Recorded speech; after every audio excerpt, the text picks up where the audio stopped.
for what? Spotlight in the city. Turn down for what? Tune in to Spotlight in the City. Turn down for what? Turn down for what? Spotlight in the City. Man, you ain't doing nothing if you Spotlight in the City. Man, you ain't doing nothing if you Spotlight in the City. Man, you ain't doing nothing if you watch The Spotlight in the City.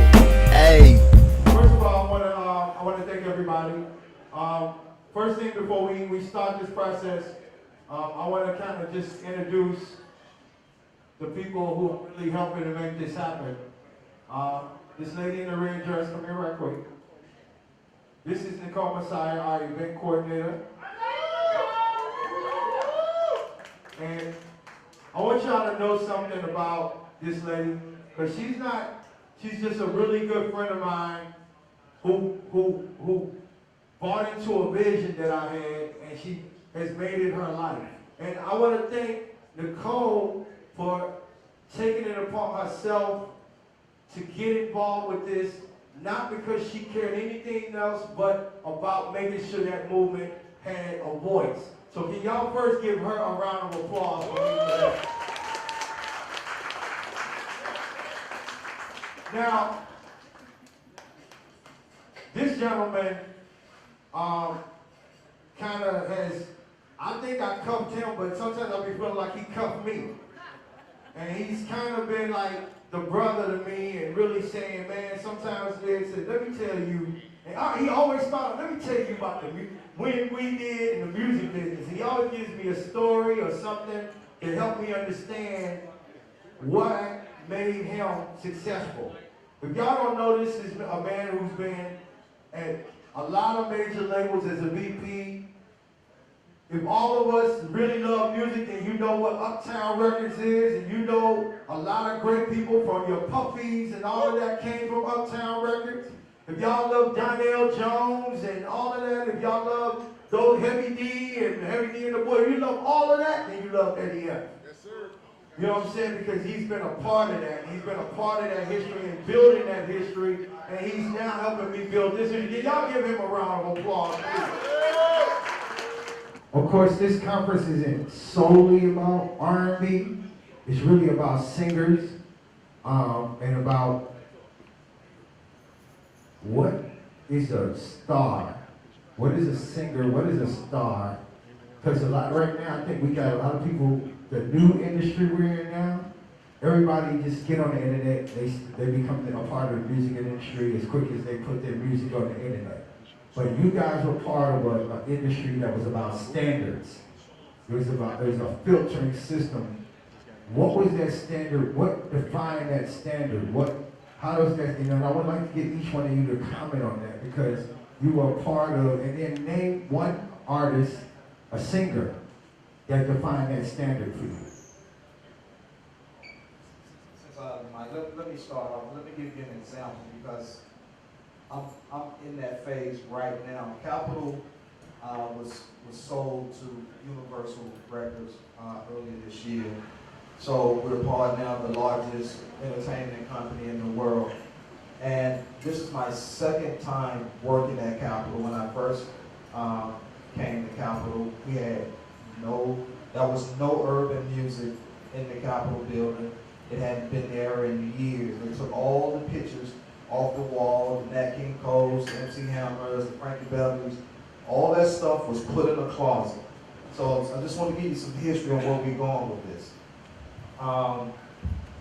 We did a deal about 4 months ago with Ted Lucas, who is the CEO and founder of Slip and Slide Records out of Miami. Ted signed an artist by the name of Sebastian Michael, who's from Sweden. This dude dropped everything, moved to the United States, went to Berkeley and Boston, recorded a YouTube video, put it on YouTube. Ted's A&R saw the video, flew them from Boston to Miami, signed them on the spot. Ted had did another deal with another label, didn't work out, so he brought them to Capitol. Now, he sent me the record. The record was good. They sampled Al.B. Sure's Night and Day, first record I ever worked when I was at Warner Brothers. And we did the deal. But here's where where I'm answering your question. Just want to give you some history on this, setting this whole thing up. Ted took his own money because he believed in this kid and really wanted to bring R&B back. And wanted to bring back the singer. Put his own money into this kid's project.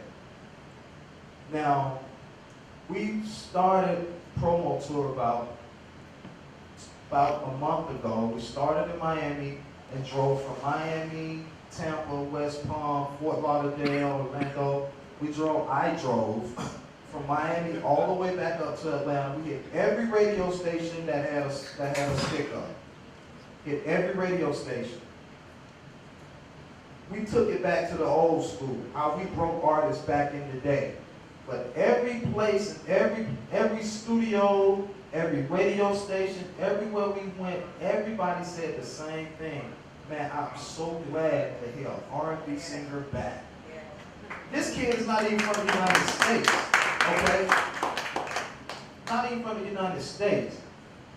But what has happened, we met with one of the most powerful guys in urban radio, Doc Leonard, who's the senior vice president of programming for Clear Channel.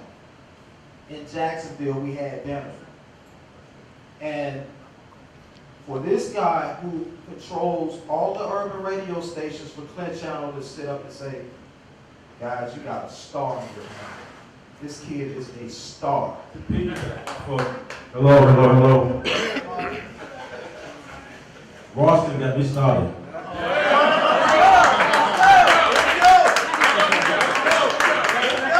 First, I want to say hi to Troy, KP watching me now, getting ready and Councilor Perry, and I saw Joy Young in the house.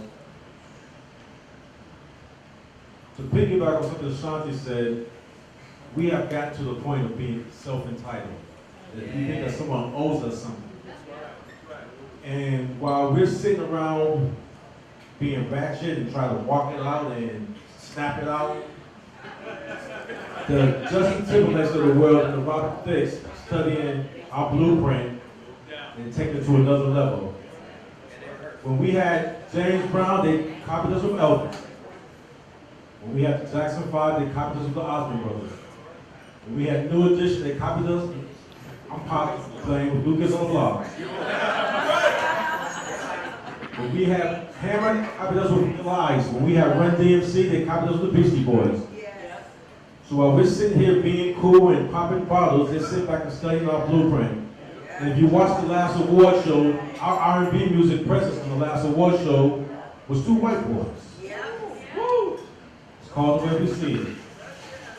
So we can't be mad at them because the fact is, they're studying greatness. Gotta be mad at ourselves. So when you feel as though someone owes you something, and to answer the question, what's a star? A star is somebody who has an unconditional passion to do what they gotta do when the lights aren't on. Right. R&B and hip hop, the way they did it. Not taking anything from my boys, my homeboys, every day in the boys. The way they came out, they did it. I thought it was dope. And I just sat back and I thought, you know what? What would be dope is a female version of this group. So I started to seek out members for this group. Rico Wade came to me when I had Chris. We said I have the perfect person for this group. We met over a young woman's house named Sydney, who used to work over at Polygram Records. And he brought this young lady in, and it wasn't the lady that he was supposed to bring in. It was this other lady who was she was here doing backgrounds for certain artists that was signed, and she was on her way back home. She was actually going to take the bus back home that day. And immediately, in my mind, you guys know Bill DeVoe, he had the baggy jeans and the hats and the overalls. This young lady had on a white, tight-fitting leather or pleather skirt with a nice little crop top. And right away I was like, Rico, this isn't what I want. This isn't what I need. I can't work with this. I appreciate you introducing me to her. but that's not gonna work for me. I was talking to Rico and the rest of the U-boys in the back, and Crystal happened to be staying out front with this young lady, was talking to this young lady. She comes running in the back, and she says, Ian, you gotta hear her, at least listen to her. And I was like, dude, she's not the type of individual that I want to do. She's not, she's one of those prissy dancy type things. That's not what I'm looking for. I said, at least let her rap for you. I said, okay, you're cool, let her come in and rap. She came in and rapped. She had a flow like Monie Love, who was really hot back in the day. For those of you who know, the British rapper Monie Love was real popular. She called herself QT. And she was rapping and singing and dancing. And then what really got me was she just jumped up in this tight little pleather skirt and did a full split. And I was like, you're in. There's something about you. You're in the group. And she said, what's your name? My name is QT, they call me QT, but my real name is Lisa Lopez. And I was like, okay, you know what? I think you're dope, but we can't do the leather skirts. I'm not trying to build this type of group. She said, well, I thought this is what you wanted, but I usually dress in baggy clothes. I'm more comfortable in baggy clothes. This is the look that I thought you wanted. I said, well, no, great. We'll change your look and everything, but your rapping is on point, and we want to roll with you. Now, at that point, I actually had 3 members. I had 2 girls named Lisa and 1 named Crystal. But I was intrigued by Rico's other person that he was telling me about, and he was like, yo, you just have to meet her, just meet her. And I remember this same night, it was 2 o'clock in the morning. The reason why this person couldn't come was she was working, and she couldn't make it to the audition. So we went at 2 o'clock in the morning, and we knocked on this girl's door. And I'll never forget this for the rest of my life, because at 2 o'clock in the morning, the girl's asleep. She's knocked out.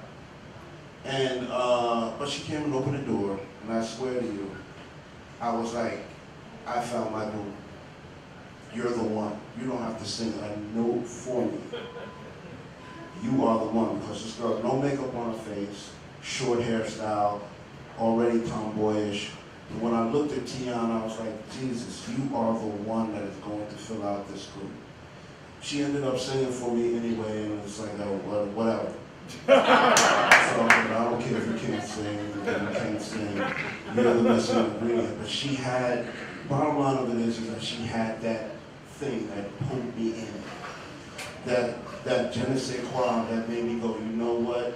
The world is going to love you. I didn't know how much the world would come to love her, but I knew that there was something there.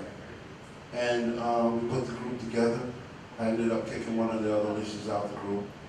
We called the group Second Nature, and Pebbles fell in love with the concept. She came in and she offered me a sum of money to take the concept and took it over to LA. Unfortunately, the original C, Crystal Jones, was unceremoniously removed from the group and replaced by Jillian. And as much as I hate to say it, I think it was for the best. And there you have it. That is your TLC story. That is how, you know, it's TLC.